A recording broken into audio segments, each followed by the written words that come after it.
Hi everyone, we're on to chapter 2 of Sideways Stories from Wayside School. And when we last left off in chapter 1, the class had ended up turning Mrs. Gorf into an apple, and Louis the yard teacher came in and ate her. Chapter 2 is titled Mrs. Jewls, which may be a familiar name, but this Mrs. Jewls is spelled a little bit different. It's Jewls. Okay, here we go. Mrs. Jewls had a terribly nice face. She stood at the bottom of Wayside School and looked up.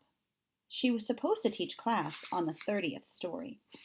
The children on the 30th story were scared. They had never told anybody what had happened to Mrs. Gorf. They hadn't had a teacher for 3 days. They were afraid of what their new teacher would be like.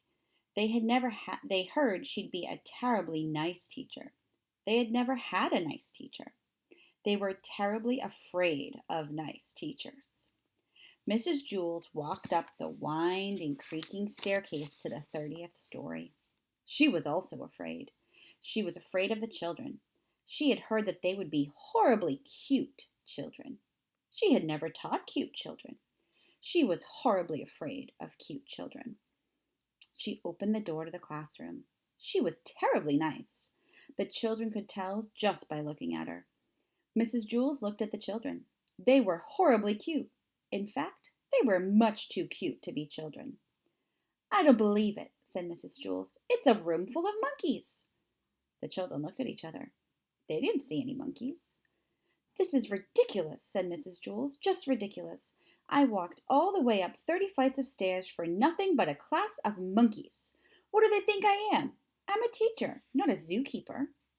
The children looked at her. They didn't know what to say. Todd scratched his head. "Oh, I'm sorry," said Mrs. Jewls. "Please don't get me wrong. I have nothing against monkeys. It's just that I was expecting children. I like monkeys. I really do. Why, I'm sure we can play all kinds of monkey games." "What are you talking about?" asked Todd. Mrs. Jewls nearly fell off of her chair. "Well, what do you know? A talking monkey.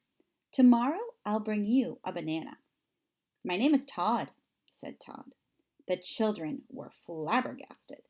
Flabbergasted means like they cannot figure out what's going on. They're so confused and shocked. They all raised their hands. "I'm sorry," said Mrs. Jewls, "but I don't have enough bananas for all of you. I didn't expect this. Next week I'll bring in a whole bushel." "I don't want a banana," said Calvin. "I'm not a monkey." "Would you like a peanut?" asked Mrs. Jewls. "I think I might have a bag of peanuts in my purse." "Wait a second. Yes, here it is." "Thanks," said Calvin. Calvin liked peanuts. Allison stood up. "I'm not a monkey," she said. "I'm a girl. My name is Allison. And so is everybody else." Mrs. Jewls was shocked. "Do you mean to tell me that every monkey in here is named Allison?" "No," said Jenny. "She means we are all children. My name is Jenny." "No," said Mrs. Jewls. "You're much too cute to be children." Jason raised his hand. "Yes," said Mrs. Jewls, "the chimpanzee in the red shirt." "My name is Jason," said Jason, "and I'm not a chimpanzee." "You're too small to be a gorilla," said Mrs. Jewls. "I'm a boy," said Jason. "You're not a monkey?" asked Mrs. Jewls. "No," said Jason.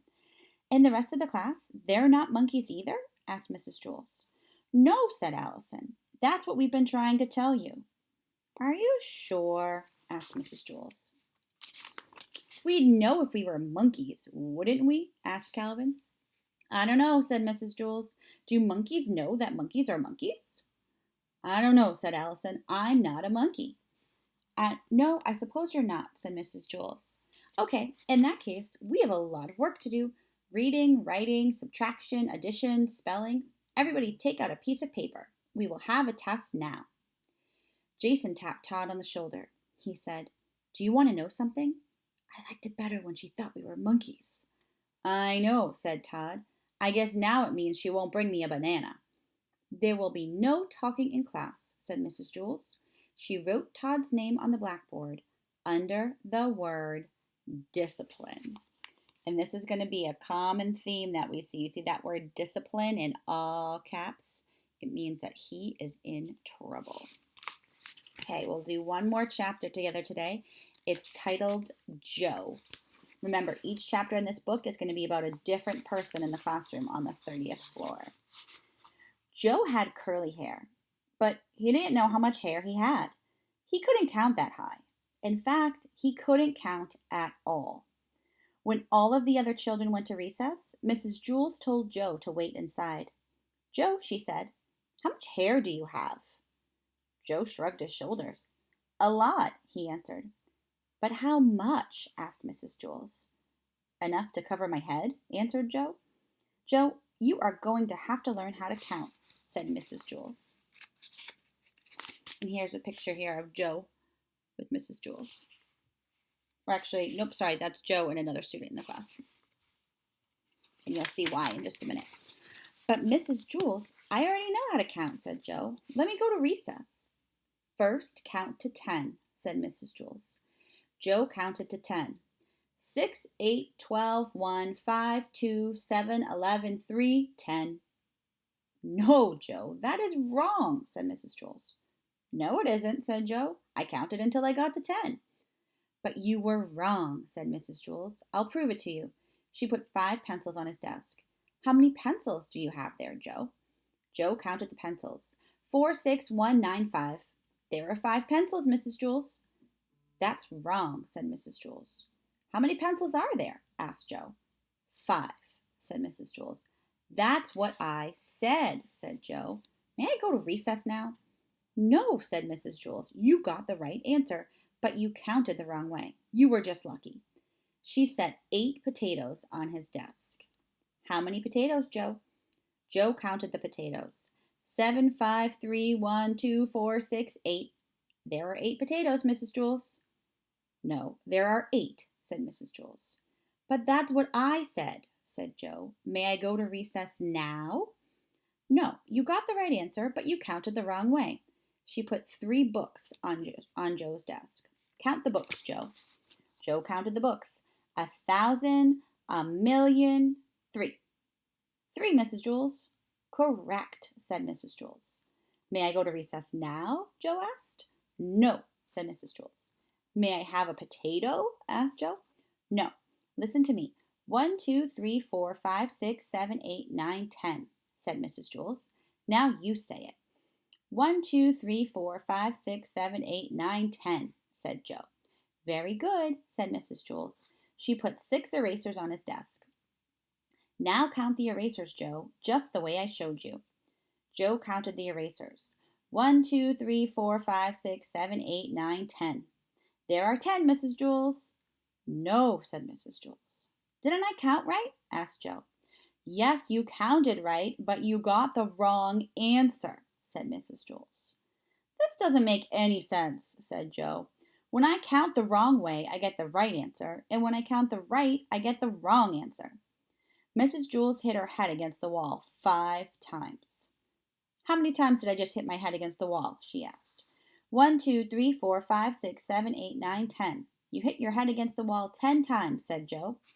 No, said Mrs. Jewls. 4, 6, 1, 9, 5.